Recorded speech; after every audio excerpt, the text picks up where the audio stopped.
Hello, and welcome everyone to a new video in your channel, Mr. Tech Tips. Before watching the video, don't forget to subscribe to our channel and don't forget also to like this video.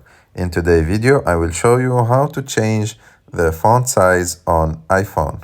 So to do this, you just need to go to Settings, and after Settings, you need to go to Display and Brightness. And after that, as you can see, there is an option called text size. And from here, you can make the text smaller. As you can see, the text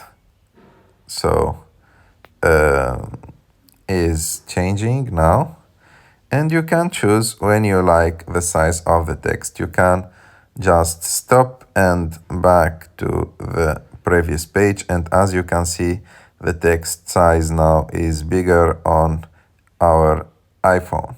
So this was the video of today. I hope that you like this video. If you like the video, don't forget to subscribe to our channel and don't forget also to like this video, and see you in the next one.